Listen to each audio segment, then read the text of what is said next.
In this video, I'll provide an introduction to the concept of non-parametric data analysis. We'll also discuss and demonstrate the performance of two types of chi-square analysis. Before we get into describing this, one of the first things I'd like to show you are some of the kinds of sample questions that we can answer using non-parametric data analysis. And one thing you will notice as you read through these questions is that the outcome is not necessarily numeric in nature. And matter of fact, it's more likely to be categorical or perhaps ordinal in nature. So that's one of the main characteristics of non-parametric data analysis, is that the outcomes that we're dealing with will not be numeric in nature. In other words, they won't be ratio or interval scale data. Typically, they will often be categorical outcomes or ordinal scale outcomes, such as the number of injuries or whether or not someone has an injury or has a particular disease or illness is very often the outcome. So because of that, we need an alternative to doing the parametric statistics, such as a t-test or an ANOVA, and that's where non-parametrics come in. So as we look at the difference between parametric or non-parametric, as you may remember, parametric analysis, what we've been covering up to this point, which examples of that would be z-tests or t-tests or f-tests, ANOVAs, is they use hypothesis testing procedures, but one of the main characteristics is that it depends on the normal distribution of the outcome that we're dealing with. Also, it's assuming at least some randomization of the samples, either random selection or random assignment, and then also the outcomes are typically in an interval or ratio scale. So when we think of parametric testing, we're thinking about numeric data that is normally distributed in the outcomes. And so that's typically going to be the indication that we can use parametric testing.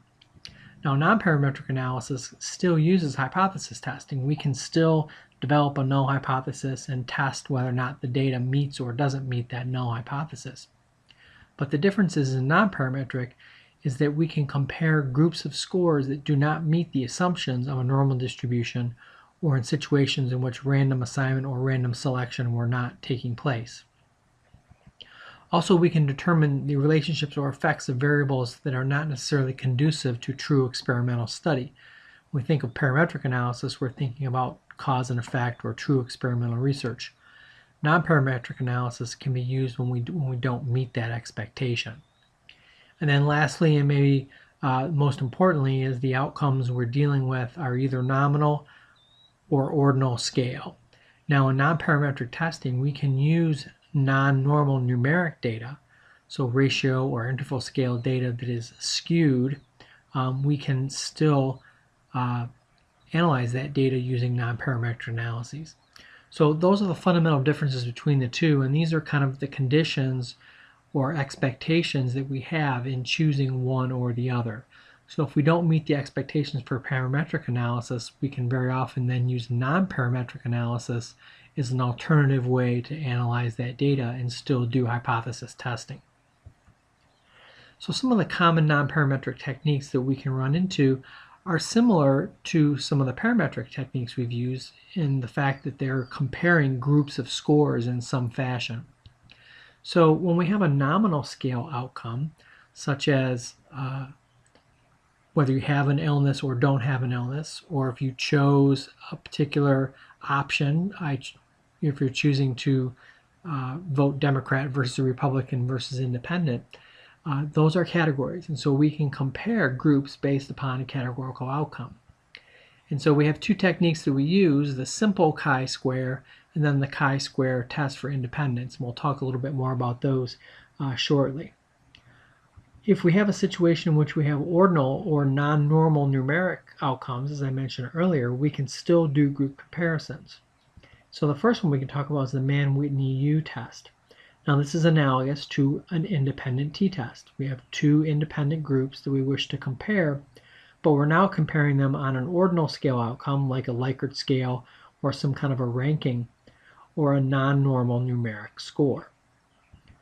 We have the Wilcoxon test, which is analogous to a dependent or paired samples t-test, in which we have two related groups of scores that we wish to compare, like a repeated measures, or in which we have a pretest post-test comparison we want to make. And again, the outcome is ordinal or non-numeric. And then lastly, we have the Chisquare test, which is analogous to the one-way ANOVA, which we have 3 or more groups that we want to compare based upon an ordinal or non-numeric, non-normal numeric outcome. So these are some of the more common types of non-parametric tests that you'll see reported in the literature, and in this video we're going to demonstrate how to do the 2 chi-squares. So let's talk a little bit more about the chi-square test, and we'll start out with the simple chi-square, or what's often referred to as the goodness of fit test. Now this can help us determine the differences in the frequency of certain events or certain responses. So this is used a lot in market research, for example, to determine preferences for a particular product. We use it in the health sciences to look at differences in the number of injuries or illnesses in particular groups. So are there greater numbers of injuries in males versus females, or in urban versus rural versus suburban, and so forth. So we can compare the differences in the frequency of certain things. So we can very often use this when the assumptions of parametric or inferential tests are violated. So if we have a non-normal distribution of numeric scores, we can turn those scores into categories, and then we can make comparisons based upon the number of occurrences in those categories. We can also use this with nominal or ordinal scale data, in other words, categorical responses, as I've already given some examples of. And when we're working with this, the data are no longer means or averages of a certain occurrence. They're actually frequencies now. So we're not measuring someone's height or weight. We're measuring how often people fit into a certain category or fit into a certain frequency of occurrence. So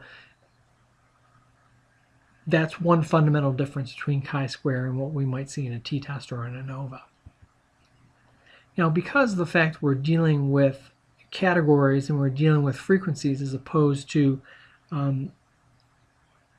very precise scale type measurements, these types of hypothesis tests aren't quite as sensitive in detecting differences. So if you have the option to do a t-test versus doing a chi-square, you're going to be more precise in doing a t-test. But if you don't meet the assumptions of a t-test, then you can do a chi-square and you will sacrifice a little bit of the sensitivity, a little bit of the statistical power, but very often that's the trade-off we have to make. So because of this, we are not using means and standard deviations anymore to describe a population or a sample. We're using proportions and frequencies, and depending on the type of data we're working with, we might even use medians to describe and then compare groups of scores. So let's talk about the chi-square hypothesis testing process. It is not any different than what we've done with z-scores and f-scores and t-scores. Our first step is to set up a null hypothesis. And so what you'll see here in a null hypothesis is, instead of saying the mean of group 1 will be equal to the mean of group 2, now we're saying the frequency of occurrence in group 1 or category 1 is equal to the frequency of occurrence in category 2 is equal to the frequency of occurrence in category 3, and so forth. So the way we frame the null hypothesis is a little bit different, but the basic form is very similar to what we've seen before. So the next step then is to set our hypothesis criteria. And we're going to need to have a p-value, which we wish to test the null hypothesis, and we can test it at the 0.05 level. We need to determine degrees of freedom, and how we do that is we take the number of categories that people might fall into. So again, if we're talking about people voting, they might have 3 or 4 categories: Democrat, Republican, Independent. And so however many categories we have that people can fall into, then we take that value and subtract 1 from it, and that's our degrees of freedom. So if we have 3 categories, our degrees of freedom would be 2 in the analysis. And then there's a chi-square critical value table in your textbook. And so using a p-value of 0.05 and degrees of freedom of 2, the critical value for this comparison will be 5.99. So what that means then is, if the critical value I calculate using the software we're going to see in a few minutes is greater than 5.99, then I can reject the null hypothesis and say there is a significant difference among the frequencies of these particular categories. If it's less than 5.99, then I accept the null and say there is no significant difference among the frequencies of these categories. So once I've set that, then I can calculate my chi-square value and I will make a hypothesis decision. So what I'm going to do next is demonstrate how to do this within some software that's available over the web. And what I'll do is in the description of this video, I'll place the link to this particular website so you can click on it and then go ahead and follow along with me as I go through the example. So this is the website that we're going to use, and so we have a list of the different kinds of calculators that we can utilize, and we're first going to start out with the chi-square goodness of fit calculator. You can see here on the left hand side. So we're going to go ahead and choose that. And so what we need to do first in this process is name each of our categories. So let's say in our example we want to determine if people have a preference for how they choose going to a particular university. So we've got this data we want to gather. We want to find out what is important to people when they choose which school they go to. And so just for the sake of the demonstration, we're going to say that we have 3 different choices. They can choose based upon the location, based upon the cost, or based upon the reputation of that particular university. So, and let's also add the type of major that someone might be interested in, whether or not that's available at that university. So let's say we have 4 categories. So if we had 100 subjects, each subject would only be able to choose one category to place themselves into, or would only be available to be in one category. So that means that each person would have to choose one of these things as being the most important reason they chose their particular university. And then we'll develop a frequency of how many people chose each of these particular categories. So in this case, we have 4 categories, so our degrees of freedom would be 4 minus 1, or 3. And we're going to test the null hypothesis at the level of p less than 0.05. So going to the table in your book and looking at the chi-square critical value, you should come up with a critical value of 7.82. So when we run this analysis, if the chi-square value that we calculate is greater than 7.82, then we're going to be able to reject the null and say there are significant differences in the categories people choose as far as being most important. If it's less than 7.82, we're going to be able to say that there's no difference. Okay, so once we've entered our categories in, we can go ahead and click Next. Now, what we're going to be able to do is we're going to be able to enter in the observed frequency. So this is the data we've actually calculated. So how many people chose location, how many people chose cost, how many people chose reputation, and how many people chose the majors that they had available. But before we can do that, what we have to do is tell the software what our expected frequencies are. Because as you learn in your readings, what the formula basically does is compare the observed frequencies to the expected frequencies and see if they deviate from those expected frequencies by a significant amount. So the formula has to know what the expected frequencies are. So typically what we do is we take the total number of subjects.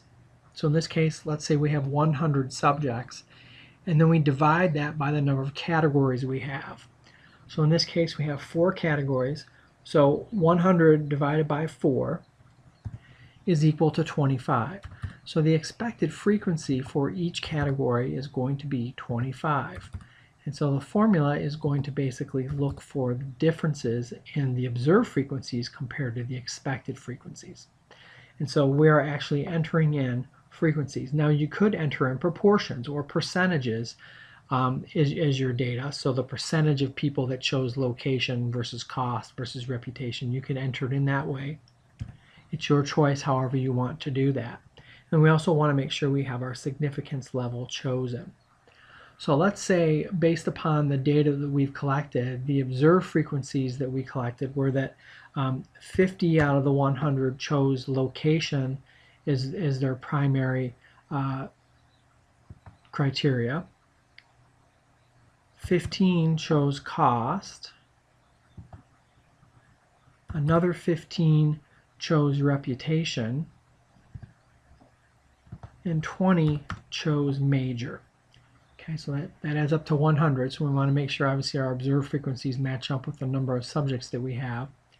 And so what the formula is going to do is, again, look for deviations in the observed frequencies relative to the expected frequencies. And so it's going to calculate a chi-square value for us, and then we're going to be able to use that to make a decision about this. So our null is that there are no differences between the number of people that chose each of our 4 categories. But on the surface, we can see there are some differences here, but we need to find out if those are statistically significant differences. So once you have your data entered in, we can go ahead and click the Calculate Chi-Square button. And so what it's going to give us is, it's actually going to show us how it went through the formula here. And so we end up with a chi-square value of 34. Okay, so that, we think back to what our critical value was, 7.82. 34 is greater than 7.82. We can also look at the p-value. This is the p-value associated with the chi-square value of 34, and that's 0.001. That is less than 0.05. So using either one of those criteria, we can make the determination that we're going to reject the null hypothesis and say that there is a significant difference. So there is a statistically significant difference in the categories or the options that people chose as far as being the most important in choosing a university. So we would make the conclusion that there is a statistically significant difference in the choices made as far as primary reason someone chooses a university. And we could report the chi-square value, report the p-value, and say that there is a significant difference in what's important to people in that regard. Now let's talk about the chi-square test for independence. So I'm going to go over here to the menu here and click chi-square for 2x2 table.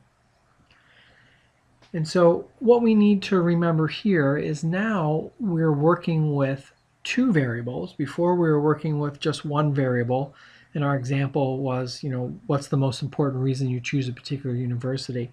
Now we're working with 2 variables. So the example that's given here is, let's say we want to look at the effect of gender, males and females, on whether or not they're a smoker or a non-smoker. So now we've got these 2 variables, each with 2 levels. That's why it's called a 2x2 table. And so we want to look at the effect of that 2-level independent variable, gender, on the 2-level categorical outcome, smoking habit, smoking or non-smoker. And so we're going to be able to do that with this particular calculator. Another example might be we want to look at the effect of a treatment and a control, or a treatment and a placebo, on whether someone continues to have a condition or is now cured or does no longer have the condition. And so we can look at those outcomes as well, those types of outcomes. So the first step we need to do is we need to label our rows and our columns. So we need to label our rows and columns. So typically the rows, that's going to be our independent variable. So let's go ahead and use an example in which we have a treatment and then we have a placebo or a control group. So that's going to be our independent variable, and those typically go in the rows. And then usually the top row is where we place the treatment, and then the bottom row is where the control or the placebo group label goes. Now we have our 2 columns, and this is the outcome. This is the actual outcome that we're measuring. And so here, let's say the outcome we want to measure is whether or not someone, after we treat them, if they have an absence of symptoms or continue to have symptoms. So perhaps we're doing a treatment in which we're trying to treat people who have stuttering, or maybe people who have some kind of pain symptom. And now we want to see if the treatment or the placebo can have an effect to eliminate those symptoms or reduce the stuttering to a certain level, or whatever the case might be. So in our first column, we want to put whether or not the treatment creates an absence of symptoms. It actually eliminates the condition that we're interested in getting rid of. And then the other column would then be whether or not they continue to have symptoms.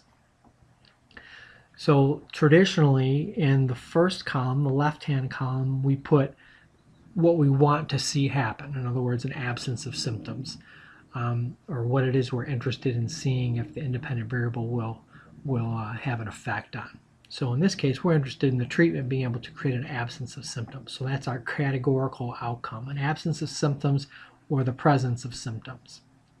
Okay, so once we've entered in our labels or our levels for our two variables, our independent variable and our outcome, we can click the next button. And then we need to enter in our actual observed frequencies. So in this case, we want to enter in how many people that had the treatment now have an absence of symptoms. Then we want to put in this box how many people that got the treatment still have symptoms. In this box goes the people who received the placebo but no longer have symptoms. And in this box, the people who received the placebo who still have symptoms. And so again, we're going to have a frequency, the number of people that fit into each of these four combinations of categories, each of these four cells as we call them.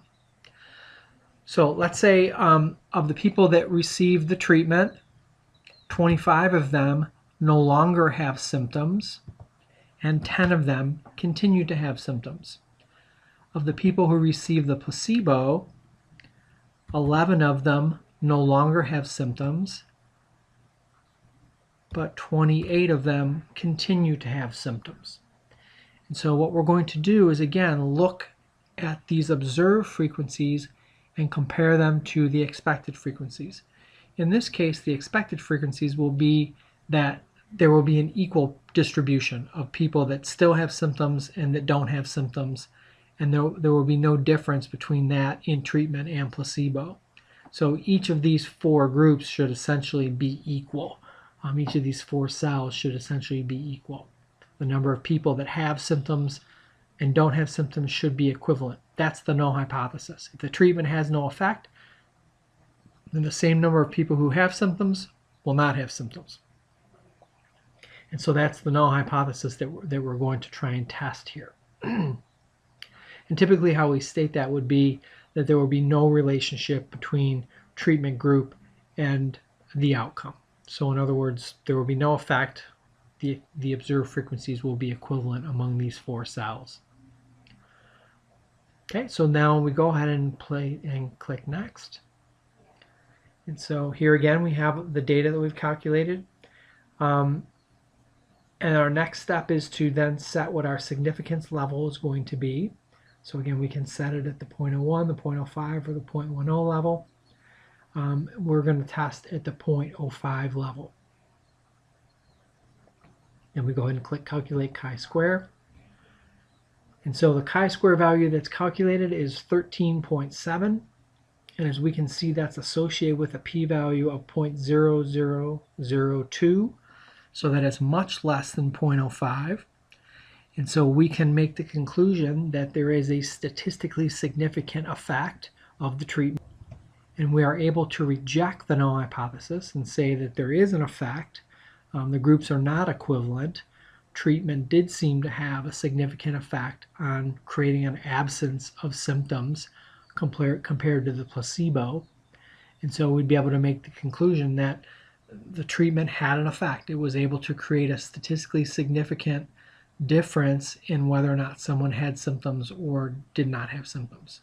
And it did so in the favor of reducing or eliminating the symptoms. So the treatment appeared to be effective. So hopefully this gives you a pretty decent idea of what chi-square can do. Gets you an example of how to use some very simple, very basic software to calculate a chi-square statistic, and then also how to do hypothesis testing using a chi-square analysis technique. So hopefully you've enjoyed the video, and I'll talk to you soon.